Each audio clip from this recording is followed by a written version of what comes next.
sumber pertolongan kita jika kita sedang ada di dalam masalah hanya Tuhan. Amin. Ya, jangan kita mengandalkan kekuatan sendiri. Alkitab berkata, terkutuklah orang yang mengandalkan manusia, termasuk dirinya sendiri, tapi diberkatilah orang yang mengandalkan Tuhan.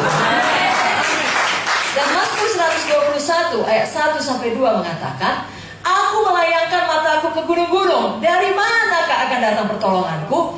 Pertolonganku ialah dari Tuhan yang menjadikan langit dan bumi.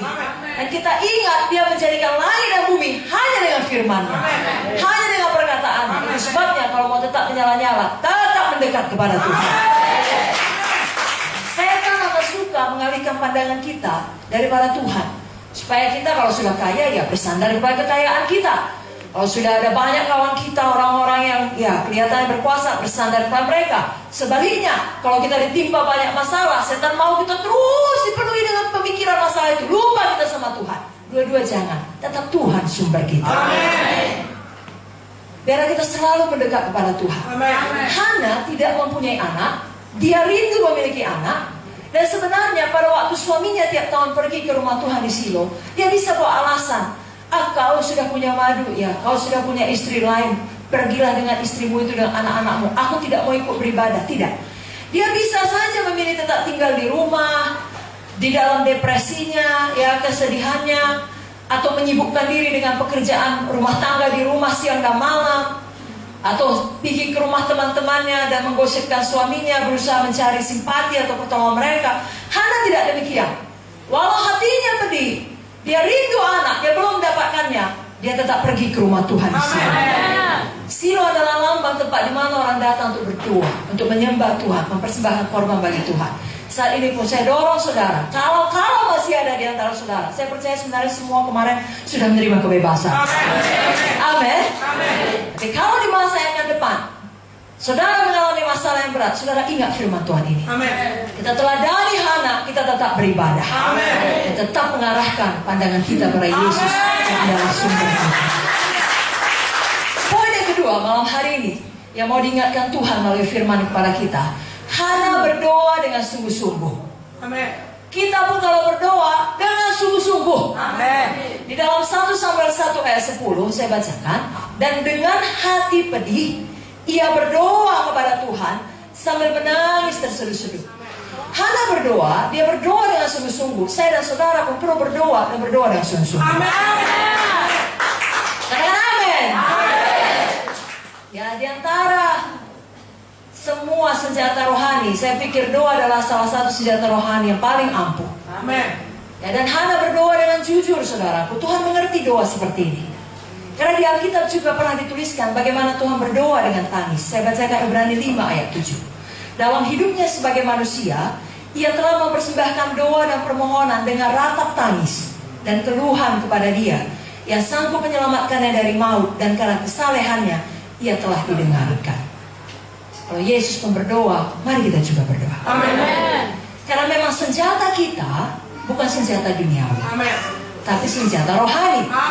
Saya bacakan 2 Korintus 10 ayat 3-5. Memang kami masih hidup di dunia, tapi kami tidak berjuang secara duniawi. Karena senjata kami dalam perjuangan bukanlah senjata duniawi, melainkan senjata yang diperlengkapi dengan kuasa Allah. Semua berkata kuasa Allah. Yang sanggup untuk meruntuhkan benteng-benteng. Kami mematahkan setiap siasat orang dan merubuhkan setiap kubu yang dibangun oleh keangkuhan manusia untuk menentang pengenalan akan Allah.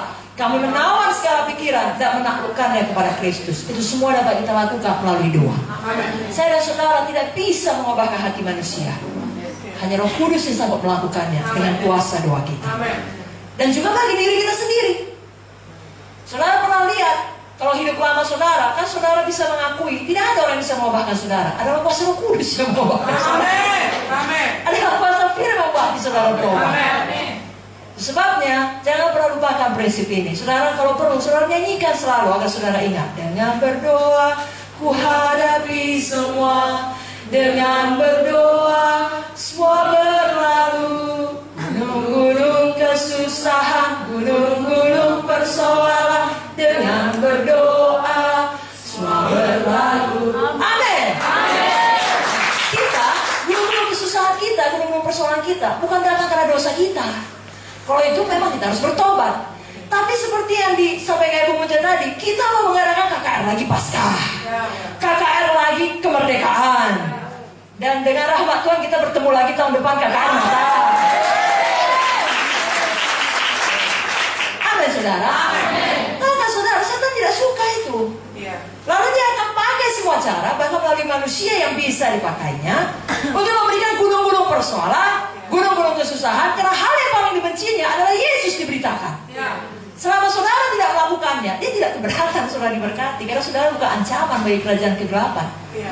Tapi kalau saudara melakukannya, saudara ancaman, dan dia sangat benci itu. Itu sebabnya jangan heran kalau dari segala sisi saudara nggak ngerti loh, bukannya aku begini kok tiba-tiba bisnisku kok mengalami kemunduran. Jangan saudara heran, maju saja dengan berdoa, ku hadapi. Haleluya. Dan apapun yang dicuri setan, kalau saudara tetap bersuka cita, tetap berdoa, dia harus kembalikan 4 kali lipat, 7 kali lipat. Dan tiap kali kita mulai berdoa, biasanya akan terjadi penerobosan.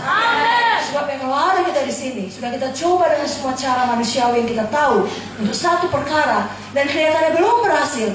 Mari kita ingat kembali, senjata kita adalah senjata rohani. Mari kita kembali berlutut dan kembali berdoa.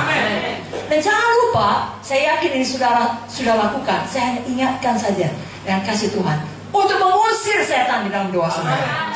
Lawanlah iblis, maka ia akan lari daripada kita. Ia mau mengusir setan, ya amin. Dan tentunya tiap kali kita berdoa dengan sungguh-sungguh, walaupun itu menangis terseduh-seduh, bukan karena tidak ada harapan, kita menangis dengan iman. Ya, bukan soal menangis atau tidak menangis, itu terserah kepada saudara lah ya. Ya, tidak apa-apa menangis. Daud pun laki-laki gagah perkasa, raja sangat terkenal, pun menangis. Tapi bukan soal menangis atau tidak menangis, doa harus dengan iman.